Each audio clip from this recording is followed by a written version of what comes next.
Khilafah, sebuah institusi pemerintahan Islam yang berjalan sejak zaman para sahabat hingga tahun 1924. Ia merupakan sebuah simbol keagungan peradaban Islam selama hampir 1.300 tahun. Setelah hampir seabad pasca keruntuhannya, kini ia kembali mencuat sebagai isu yang begitu hangat di tengah masyarakat. Belahan dunia timur dan barat membicarakannya, tak terkecuali di Indonesia.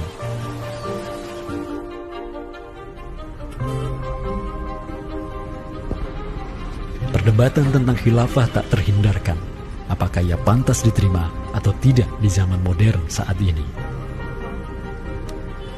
Kita tahu khilafah atau kehilafahan Islam itu di Nusantara bukan hal yang baru. Ya, sudah ada hubungan relasi antara kesultanan-kesultanan dan kerajaan Islam Nusantara dengan kehilafahan di Turki Utsmani atau wilayah Arab secara keseluruhan itu sejak abad ke-7.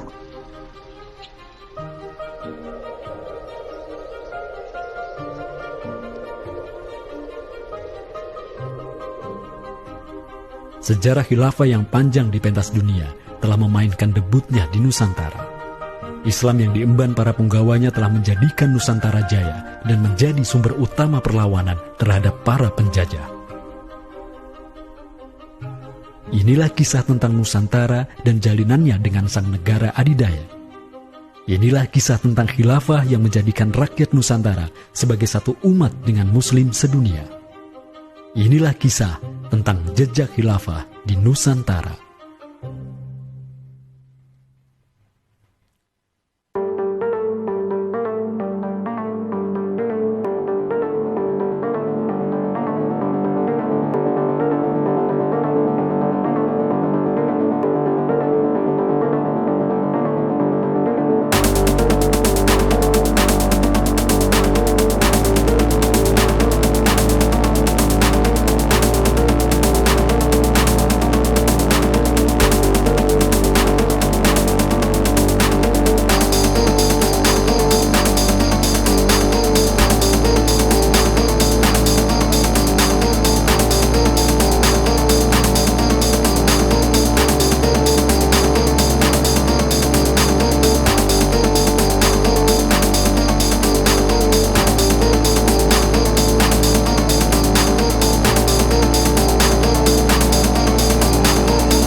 Setelah Abu Bakar menyampaikan demikian, para sahabat pun segera bersepakat untuk mencari dan memilih Khalifatur Rasulillah, seorang pengganti Nabi, untuk menjaga agama dan menjalankan urusan dunia. Mereka bahkan lebih menyegerakan urusan ini ketimbang menyegerakan pemakaman jasad Rasulullah SAW yang mulia, menandakan bahwa urusan kepemimpinan untuk kaum muslimin pasca wafatnya Nabi merupakan perkara yang amat mendesak.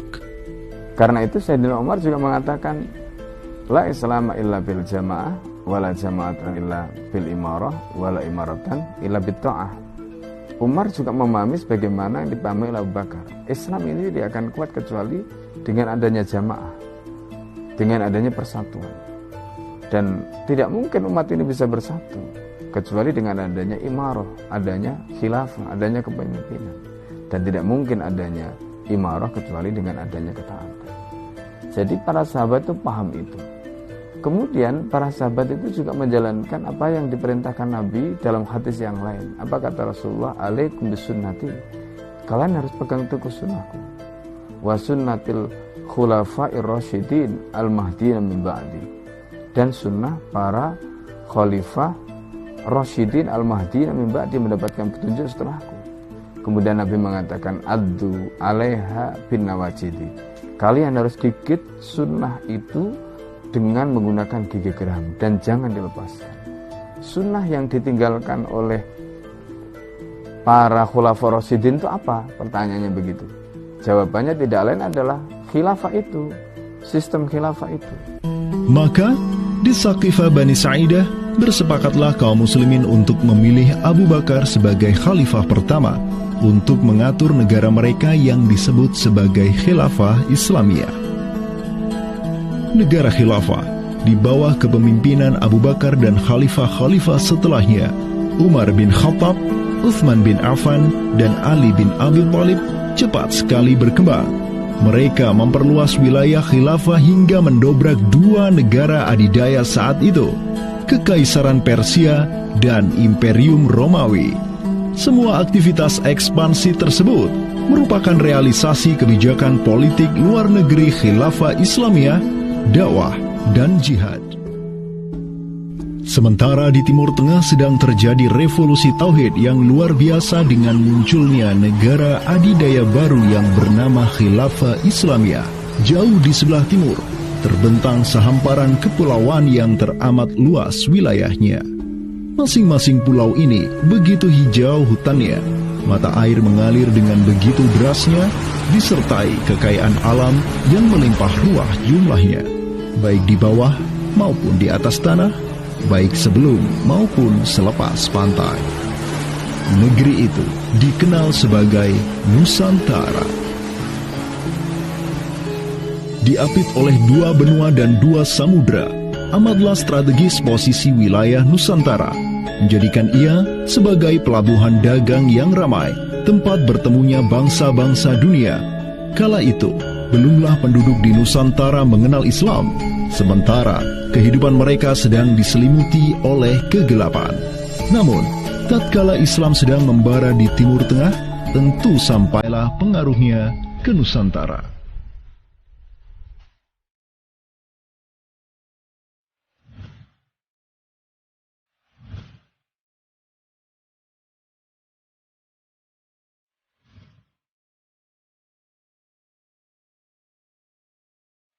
Saya ingin mengutip apa yang pernah dinyatakan oleh Buya Hamka ya di dalam buku beliau dari Perbendaharaan Lama, termasuk juga buku beliau yang judulnya Sejarah Umat Islam, yang beliau menyatakan bahwa sesungguhnya teori yang kita tahu bahwa Islam masuk ke Nusantara itu berasal dari Gujarat pada abad ke-12 sampai 15 Masehi, itu sebetulnya tidaklah tepat sepenuhnya. Karena apa? Karena Buya Hamka memiliki pandangan ataupun penjelasan terkait dengan kapan sesungguhnya Islam masuk ke Nusantara, ke Indonesia. Beliau menyatakan bahwa Islam masuk ke Nusantara itu jauh sebelum teori Gujarat.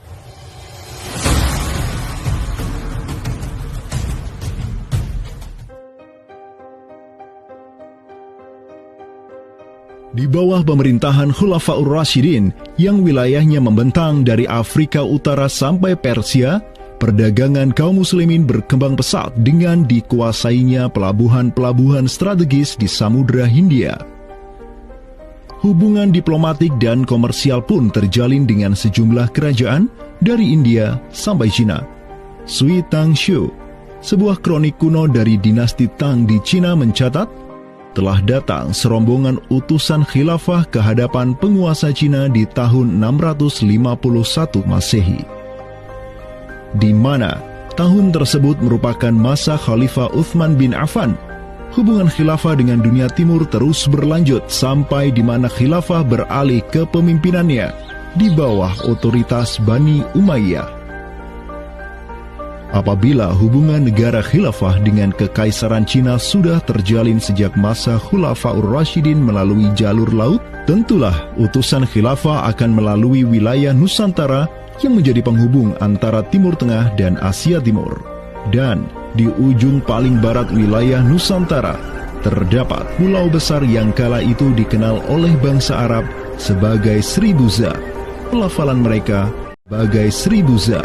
Pelafalan mereka untuk menyebut kerajaan Sriwijaya. Pelabuhan-pelabuhan di kerajaan Sriwijaya senantiasa menjadi titik transit setiap kapal yang hendak melanjutkan perjalanannya.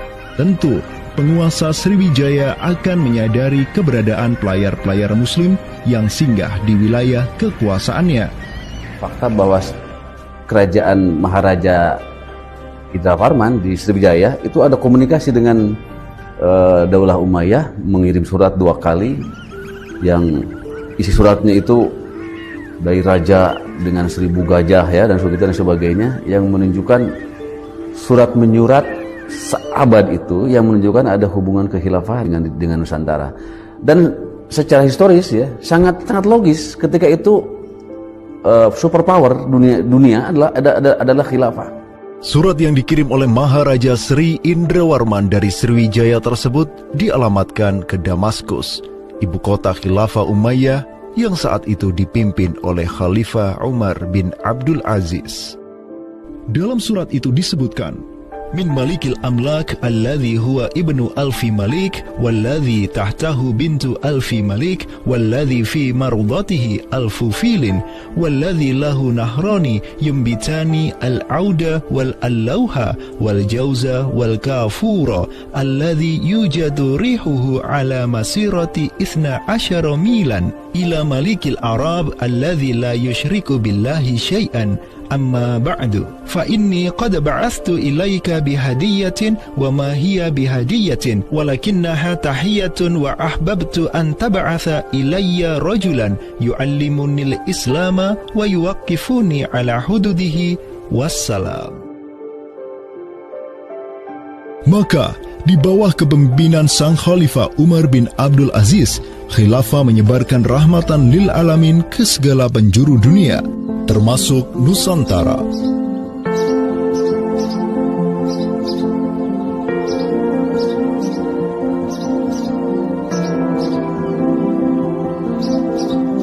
Seperti sekarang Amerika atau Eropa kan ada hubungan dengan semua negara karena dominasi politik, ekonomi mereka, budayaan dan sebagainya. Saat itu penguasa dunia atau superpower adalah dunia Islam, institusi politiknya khilafah, maka sangat logis kalau ada relasi dengan berbagai semua negara.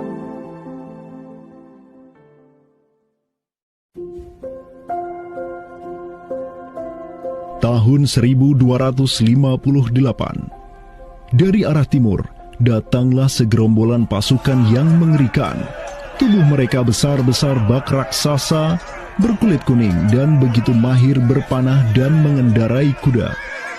Inilah pasukan Mongol yang datang dari utara Cina. Khalifah Al-Musta'sim itu dibunuh oleh Hulagu Khan, ya, pemimpin tentara Mongol. Kemudian pasca penaklukan Baghdad, itu Baghdad menjadi kota kosong, ya. Penduduknya dibantai, khalifah dibunuh, ya. Kotanya dibakar, perpustakaannya dihancurkan, wah pokoknya kacau sekali lah. Nah, tapi ternyata banyak keluarga Abbasiyah, ya, dinasti Bani Abbasiyah yang dia itu selamat dari pembantaian orang-orang Mongol, dan mereka itu akhirnya berdiaspora, mengungsi, ya. Ada yang berdiaspora, ada yang mengungsi ke Hijaz, ada yang mengungsi ke daerah Najd, ya, ada yang mengungsi ke daerah Mesir. Ada satu keturunan Abbasiyah, Bani Abbasiyah, yang dia itu mengungsi sampai ke Aceh, gitu. Di mana Aceh itu dulu, ya, negara yang berkuasa di sana adalah Samudra Pasai.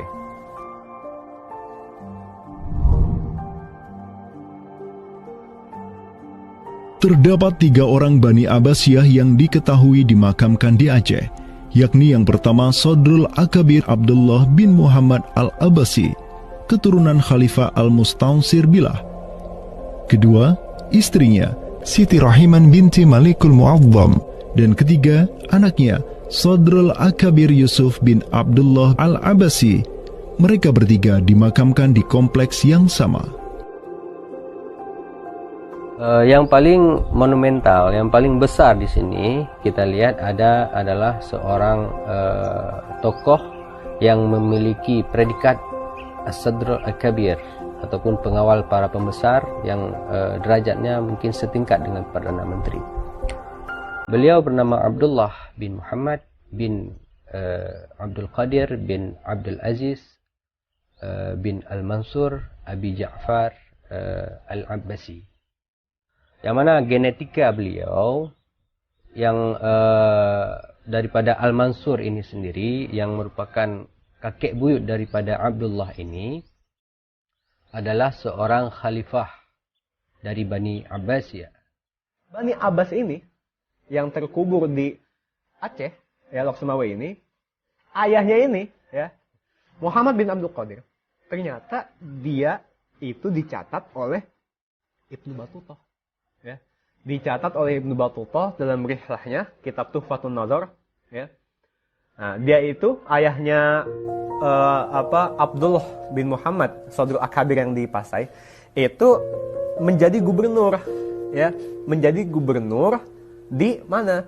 Di daerah India, gitu. Dicatat oleh Ibnu Battuta, gitu, ya.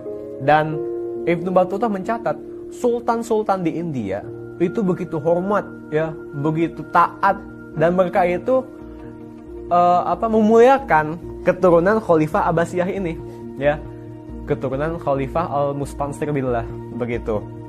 Nah, ini mengindikasikan bahwasanya apa? Sultan-sultan India itu begitu memuliakan, dan mereka itu dalam satu riwayat lain juga membaiat Khalifah Abbasiyah yang ada di Mesir. Sementara sultan-sultan di India, ya, kesultanan Islam di India itu punya hubungan erat dengan Samudra Pasai, begitu. Nah, di sini kita bisa menduga kuat bahwasanya Samudra Pasai itu juga berbaiat kepada Khalifah Abbasiyah. Samudra Pasai pada masa itu berbaiat kepada dinasti sebelum Utsmaniyah berkuasa, yaitu kita menduga dan meyakini hal tersebut sesuai fakta-fakta yang kita temukan di lapangan, bahwa Madinatul Sumatera ataupun Jaziratul Jawi, Samudra Pasai itu berbaiat langsung kepada dinasti Abbasiyah. Sultan Zainal Abidin bin Ahmad bin Malikus Zahir bin Malikus Saleh, penguasa Pasai di masa Sodrul Akabir Abdullah Al-Abbasi hidup, menyatakan baiatnya kepada Khalifah Al-Mutawakkil 'ala Allah di Kairo di awal abad ke-15. Begitu pula sebelumnya, Sultan Muhammad bin Tughluk di Delhi diikuti oleh Sultan Jalaluddin Muhammad dari dinasti Raja Ganesh di Bengali dan penguasa dari dinasti Utsmaniyah di Turki, Sultan Bayazid pertama. Seluruh sultan di dunia Islam menyatakan baiatnya kepada Khilafah Abbasiyah semenjak gelombang badai Mongol berhasil dihentikan oleh pahlawan-pahlawan Mamluk. Pusat Khilafah Abbasiyah kini berpindah ke Kairo, Mesir, dan menjadi magnet kaum muslimin global. Dari pusat khilafah inilah dakwah Islam mulai bangkit kembali dan menggencarkan aktivitasnya dengan mengirim berbagai juru dakwah ke seluruh penjuru alam. Dengan Samudra Pasai yang mendaulatkan dirinya sebagai Darul Islam yang berbaiat kepada Khalifah, Samudra Pasai mengemban tugas untuk mengubah seluruh Asia Tenggara dari Darul Kufri menjadi Darul Islam. Sultan Zainal Abidin Ra Ubabdar dibantu oleh putra Sodrul Akabir Abdullah bin Muhammad Al-Abbasi, yakni Yusuf bin Abdullah, yang di pucuk pusaranya tertera nama kakeknya Khalifah Al-Mustansir billah, banyak menaklukkan wilayah-wilayah yang belum Islam di Sumatera dan Semenanjung Malaya. Seperti Ra Ubabdar. Ra Ubabdar itu berasal dari dua kata, Ra dan Ubabdar, yang mana artinya adalah penguasa gelombang. Ini adalah sebuah predikat yang sangat luas sebenarnya maknanya. Sesuai dengan masa yang ditorehkan pada waktu tersebut, bahwa Sultan Zainal Abidin Ra Ubabdar bin Ahmad bin Muhammad bin Al-Malik Al-Salih ini adalah salah satu masa kegemilangan Samudra Pasai, yang mana kita ketahui setelah masa tersebut yang memimpin Kesultanan Sumatera adalah anak keturunan daripada beliau ini, yang jumlahnya sampai 11 orang sultan. Bergerak dan terus bergerak itu meluaskan dakwah Islamnya sampai ke pulau-pulau. Itu masa Zainal Abidin Ra Ubabdar, terutama penakluk gelombang yang dijuluki beliau itu melebarkan sayap itu sampai ke seluruh Asia Tenggara. Digelarilah Sultan Zainal Abidin Pasai dengan sebutan Ra Ubabdar, bahasa Persia untuk gelar sang penakluk gelombang.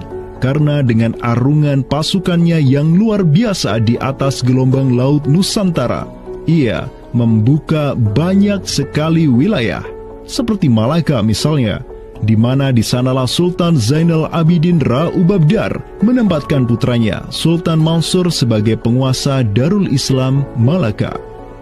Kesultanan Samudra Pasai banyak pula mengirimkan juru dakwahnya untuk meminta penguasa-penguasa Nusantara lain agar menerima Islam. Salah satu juru dakwah tersebut dikirim ke Jawa Timur, pusat pemerintahan rezim yang mendominasi wilayah Nusantara saat itu, Kerajaan Majapahit.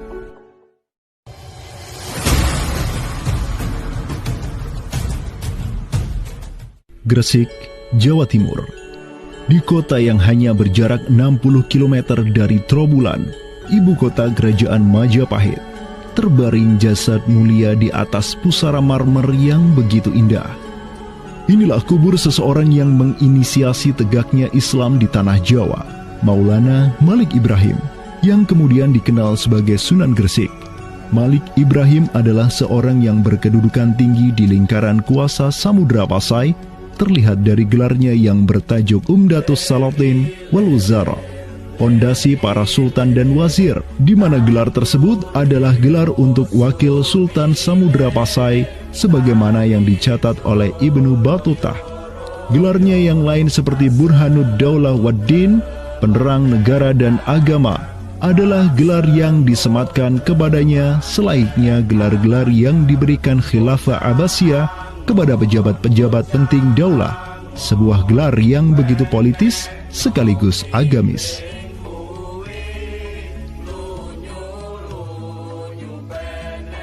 Maulana Malik Ibrahim dikirim oleh Pasai untuk mendakwahkan Islam kepada rakyat dan para penguasa Majapahit. Banyak orang-orang dari kesultanan ini, Kesultanan Samudra Pasai, yang itu berbaiat langsung ke khalifah, itu mengirim orang-orang atau orang-orang Pasai itu banyak bermigrasi ke daerah-daerah lain di Nusantara. Misalkan ya, kalau kita perhatikan makam tertua Pasai yang itu berbaiat langsung ke khalifah, itu mengirim orang-orang atau orang-orang Pasai itu banyak bermigrasi ke daerah-daerah lain di Nusantara. Misalkan ya, kalau kita perhatikan makam tertua ya, salah satu makam tertua di Jawa yang sekarang terletak di Gresik, siapa orangnya ya, pemilik makam ini itu adalah Maulana Malik Ibrahim. Maulana Malik Ibrahim ya, kalau kita perhatikan makamnya yang di Gresik itu sama persis gayanya dengan apa, dengan makam-makam yang ada di Pasai begitu. Nah, ini merupakan bukti bahwasanya Sunan Gresik itu pernah ada di Pasai ya, dan dia itu ya tahu sendiri lah ya, bahwasanya Maulana Malik Ibrahim yang kemudian dikenal juga sebagai Sunan Gresik itu merupakan salah satu dari Wali Songo. Bersama kakek, paman, keponakan, cucu cicit dan murid-murid pilihannya yang kemudian disebut Wali Songo, Maulana Malik Ibrahim berdakwah di Jawa dan menyebarkan Islam di kalangan penduduknya. Mereka mendapat sokongan penuh dari negara yang berkuasa di Samudra Pasai, kesultanan yang berbaiat kepada Khilafah Abbasiyah. Dakwah mereka terus berkembang, perlahan namun pasti, dan mulai melumat persendian kuasa Majapahit yang mulai keropos akibat kekacauan internal mereka sendiri.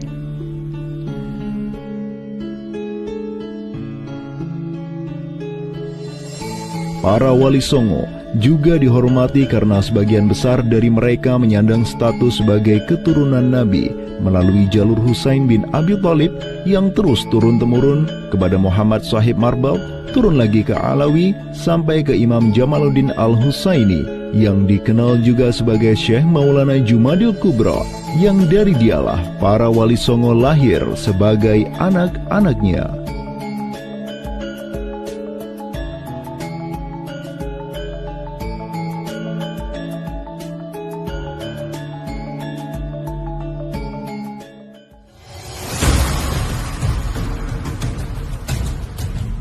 Bertolak dari Gresik, dakwah para wali menyebar ke kota-kota lainnya di Pulau Jawa, bahkan sampai keluar Jawa seperti Maluku, Ternate, Makassar, Kalimantan, dan sebagainya. Selain kalangan rakyat, banyak pula pejabat-pejabat Majapahit yang tercerahkan dengan Islam dan sukarela mengucap syahadatain seperti para adipati Majapahit di Palembang, Cirebon, Semarang, Pekalongan, Jipang sampai Mataram. Tak tanggung-tanggung, di antara mereka yang berislam bahkan merupakan sang putra mahkota Majapahit sendiri, Pangeran Jimbun alias Raden Patah, yang merupakan buah dari pernikahan Raja Brawijaya kelima dengan seorang putri Cina. Ketika dewasa, Raden Patah belajar kepada Sunan Giri di Surabaya, kemudian diangkat menjadi Adipati Demak oleh ayahnya. Kemudian, di tahun 1478, Brawijaya kelima digulingkan oleh pesaingnya dari Kediri, Girindra Wardana. Tahta Majapahit yang diduduki oleh musuh ayahnya lantas membuat Raden Patah di Demak beserta seluruh elemen Islam di Jawa pimpinan para Wali Songo bangkit berjihad melawan Girindra Wardana dan penerusnya Patih Udara. Mereka terus berjihad dengan penuh keberanian hingga akhirnya berhasil melumat kekuasaan Majapahit yang dipegang oleh para pemberontak dari pihak Girindra Wardana dan Patih Udara. Kaum muslimin pun meraih kemenangan hingga akhirnya mereka berhasil memproklamirkan berdirinya sebuah daulah Islam pertama di tanah Jawa, Kesultanan Demak, pada tahun 1482. Digelari Raden Patah sebagai Senopati Jimbun Ningrat Ngabdurrahman Panembahan Palembang Saidin Panatogomo, atau dengan gelarnya dalam bahasa Arab Sultan Syah Alam Akbar Al-Fatah. Dialah Sultan yang telah memfutuhat Jawa menjadi Darul Islam. Dengan berdirinya Demak sebagai daulah Islam pertama yang berdaulat di tanah Jawa, bertambahlah kuat bargaining politik Islam di kawasan Nusantara bersama-sama dengan Kesultanan Samudra Pasai di Sumatera, Kesultanan Malaka di Semenanjung Malaya, Kesultanan Brunei di Borneo, Kesultanan Sulu di Filipina, begitu pula Sultan pertama di Ternate, Sultan Zainal Abidin, yang pernah menimba ilmu ke Jawa di bawah bimbingan Sunan Giri. Dalam rentang abad yang bersamaan, kemenangan daulah Islam di kawasan Nusantara juga diiringi dengan penaklukan Konstantinopel, ibu kota Romawi Timur, oleh salah seorang sultan dari Bani Uthmaniyah, Muhammad Al-Fatih. Penaklukan Konstantinopel sekaligus menandakan tamatnya riwayat Imperium Romawi Timur untuk selama-lamanya. Penaklukan Konstantinopel pada tahun 1453 oleh Muhammad Al-Fatih, sang Sultanur Rum, merupakan realisasi dari janji yang telah terucap ratusan tahun sebelumnya oleh lisan mulia sang Sayyidul Mustafa, Rasulullah Muhammad sallallahu alaihi wasallam. Sungguh, Konstantinopel akan benar-benar ditaklukkan. Sebaik-baik pemimpin adalah pemimpin yang berhasil menaklukkan Konstantinopel, dan sebaik-baik pasukan adalah pasukan yang menyertainya. Dengan dikdayanya kuasa Islam di tanah Rum, menjadikan para penguasa Uthmaniyah mempunyai citra istimewa di kalangan rakyat Nusantara.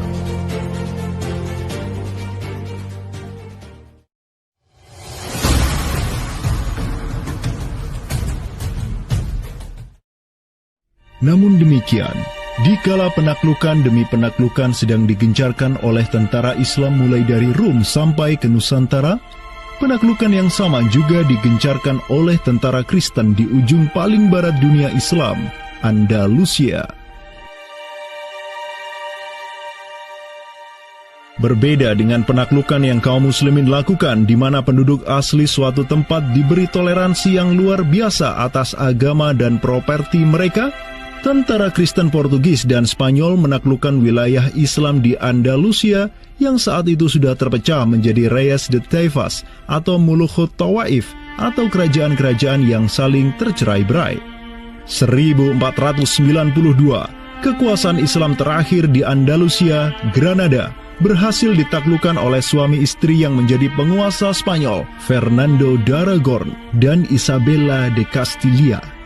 Penaklukan kembali wilayah Andalusia menjadi negara Kristen yang mereka sebut Reconquista telah menyebabkan populasi kaum muslimin di sana tersapu bersih, entah karena diusir, dimurtadkan, atau dibunuh.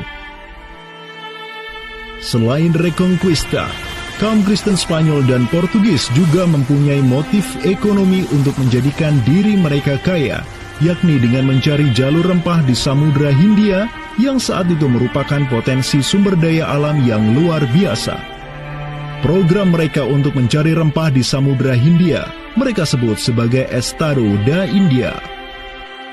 Kita sering dengar dengan istilah 3G gitu kan. Glory, Gospel, dan Gold gitu kan. Jadi ya mereka ingin ekspansi, mereka ingin menyebarkan misi agama mereka, dan mereka juga ingin mencari gold. Goldnya sini adalah justru adalah rempah gitu kan. Begitulah betapa berharganya rempah pada saat itu, sampai 1 gram pala dihargai dengan 2 gram emas gitu kan. Paus Alexander ke-6, pemimpin kaum Kristen saat itu, begitu mendukung hasrat Portugis dan Spanyol untuk menjelajah dunia dan menyebarkan Kristen. Maka, berangkatlah gelombang penjelajah Portugis yang disertai pasukan dan senjata untuk menaklukkan dunia Islam di Samudra Hindia. Di bawah pimpinan Alfonso de Albuquerque, armada Portugis berhasil menaklukkan Goa di India pada tahun 1510.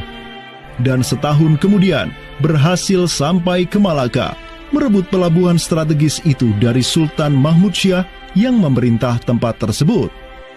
Dari Aceh ini, di mana surat Aceh ini itu selain memberikan baiat, dia itu juga meminta pertolongan kepada Khalifah Amirul Mukminin sebagai pelindung dunia Islam global agar mengirim sejumlah persenjataan, ya, kapal perang, ahli-ahli militer, ya, kemana? Ke Aceh untuk menghadapi Portugis yang saat itu sedang menguasai Selat Malaka.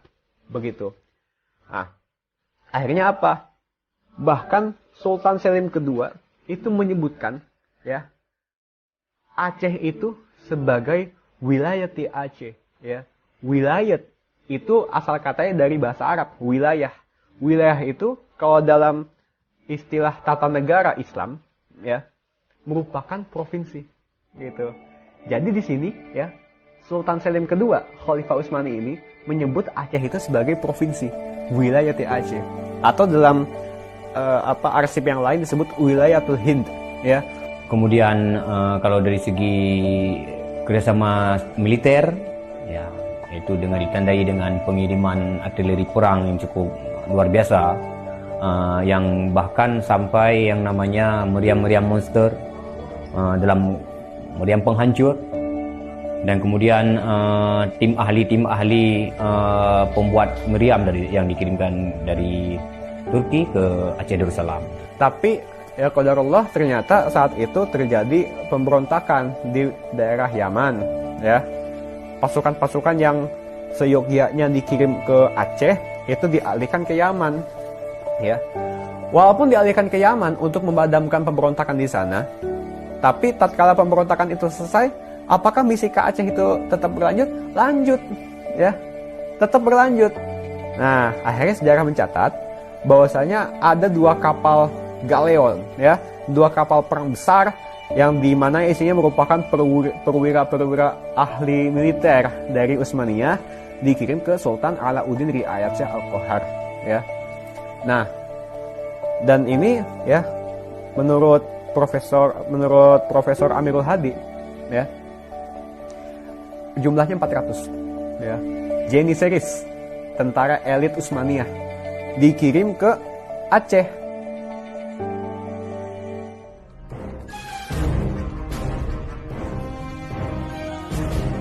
Selama masa Sultan Alauddin Riayat Shah Al-Qahar, Aceh melancarkan serangan besar-besaran ke Malaka demi menghancurkan Portugis. Serangan-serangan itu dilaksanakan pada tahun 1537, 1564, dan 1568. Pada serangan yang ketiga di tahun 1568, armada raksasa berkekuatan 15.000 Ghazi Aceh, 400 Janissaries dari Khilafah Utsmaniyah, dan 200 meriam monster. Tahun 1568, armada raksasa berkekuatan 15.000 Ghazi Aceh, 400 Janissaries dari Khilafah Utsmaniyah, dan 200 meriam monster karya para ahli senjata Utsmaniyah berangkat ke Malaka yang dikomando langsung oleh Sultan Alauddin Riayat Shah Al-Qahar. Portugis yang bercokol di Malaka benar-benar kewalahan dan hancur berantakan ketika diserang bertubi-tubi oleh pasukan Aceh.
Numismatik atau mata uangnya banyak sekali dirham-dirham Turki Utsmani kita temukan di sini. Ini adalah Gampung Pande, sebuah rawa kumuh yang terletak di tepi pantai Kutaraja, Banda Aceh. Semenjak tahun 2006, tempat ini sudah dijadikan sebagai tempat pembuangan akhir untuk sampah dan tinja. Kemudian sempat pula ingin dibangun di atasnya instalasi pengolahan air limbah atau IPAL oleh Pemda setempat. Namun siapa sangka, di tempat yang nasibnya begitu menyedihkan hari ini, di tahun 2013 lalu, telah ditemukan tidak kurang dari 6.000 keping dinar dan dirham yang dicetak oleh Khilafah Utsmaniyah dan Kesultanan Aceh. Dari ada Sultan Sulaiman Al-Kanuni kita temukan di sini. Kemudian Sultan Murad juga kita temukan di sini. Gampung Pande yang merupakan salah satu kawasan Islam tertua di Aceh, di mana di sanalah terdapat ribuan makam tokoh-tokoh penting Islam yang datang dari seluruh penjuru negeri. Dan beginilah nasibnya sekarang, terhinakan oleh orang-orang yang melupakan sejarah besarnya, tak tersentuh oleh peradaban modern yang durhaka kepada sejarah Islamnya. Walau demikian, kenangan tentang mereka takkan pernah hilang, dan akan terus teringat oleh anak cucu kita. Mereka akan terus mengingat bahwa orang tua kita dahulu, para penguasa kita yang soleh dulu, pernah menyatakan baiatnya kepada Amirul Mukminin, khalifahnya umat Rasulullah Sallallahu Alaihi Wasallam. Inilah kubur orang yang dirahmati lagi diampuni. Dialah Al-Ghazi, sang petarung di jalan Tuhan semesta alam, penentang kaum kafir dan musyrikin, pecinta kaum fakir dan miskin, Sultan Alauddin Riayat Shah, naungan Allah di muka bumi, putra Sultan Ali Mughayat Shah. Semoga Allah menyiramkan rahmat ke atas pusaranya dan menjadikan surga tempat kediamannya.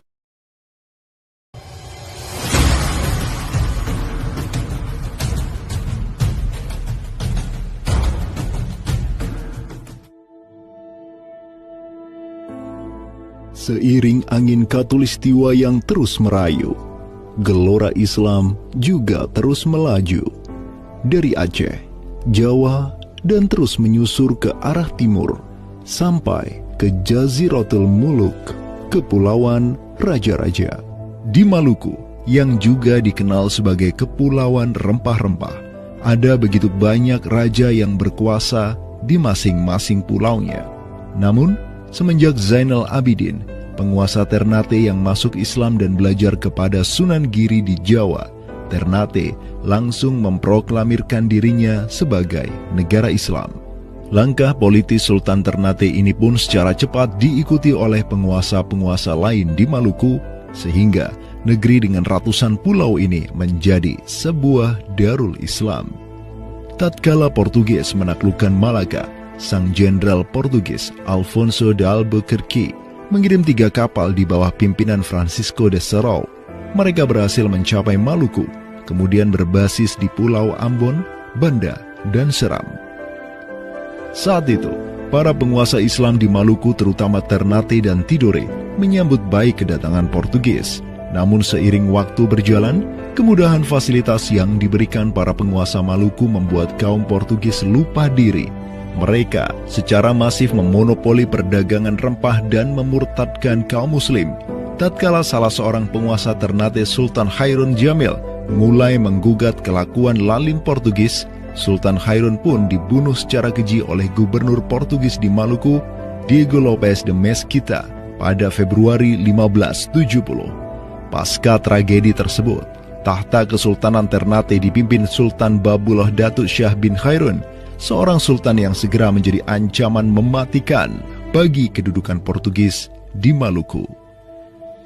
Dengan pasukan laut raksasanya, Sultan Babullah menyerbu setiap benteng Portugis yang ada di Maluku.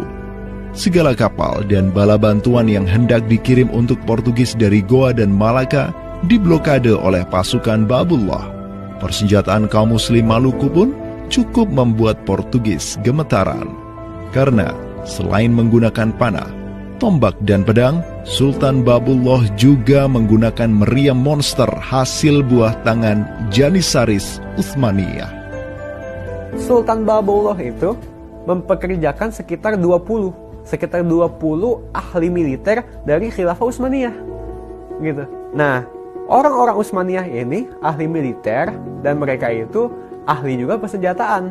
Pasukan-pasukan persenjataan itu diproduksi oleh orang-orang Utsmani ini dan mereka itu mengajarkan kepada orang-orang Maluku, pasukan Sultan Babullah, untuk membuat senjata. 20 orang Utsmaniyah ini merupakan sebuah tim ahli senjata yang menjadi bagian dari pasukan Khilafah Utsmaniyah yang dikirim Khalifah Selim kedua kepada Sultan Alauddin Riayat Shah Al-Qahar di Aceh. Dengan pengalaman yang mereka dapatkan setelah membantu Sultan Aceh berjihad melawan Portugis di Malaka, 20 Janissaris ini melanjutkan perjalanan mereka dari Aceh menuju Ternate. Peperangan dan pengepungan pasukan Babullah untuk menyerang Portugis yang bersembunyi di benteng-benteng mereka terus berjalan selama 5 tahun, dari tahun 1570 sampai tahun 1575. Akibat pengepungan tersebut, kaum Portugis amat menderita dengan kelaparan, sampai-sampai mereka memakan anjing, tikus, sampai cicak demi bertahan hidup. Hingga akhirnya pada 27 Desember 1575, Portugis mengibarkan bendera putih. Mereka pergi dari Maluku untuk selama-lamanya dengan rasa malu yang tiada terperi. Sultan Babullah yang terus berkuasa sampai tahun 1583 terus mengekspansi banyak wilayah di timur Nusantara untuk menjadi Darul Islam. Raja Makassar, Karaeng Bonto Langkasa, berhasil Babullah Islamkan sehingga Makassar menjadi Darul Islam. Begitu pula dengan Luwuk, Banggai, Mindanao, Nusa Tenggara, Aru, Halmahera, Jailolo, Bacan, hingga Papua. Semuanya tunduk kepada Sultan Babullah sehingga ia dijuluki sebagai penguasa 92 pulau. Dengan prestasi yang demikian luar biasa, tentu Babullah tidak berdiri sendiri. Ada ikatan solidaritas dengan sultan-sultan Aceh, Jawa, sampai Filipina. Ikatan sebagai satu umat. Ikatan dengan satu akidah, akidah Islam. Ikatan dengan satu semangat, semangat jihad.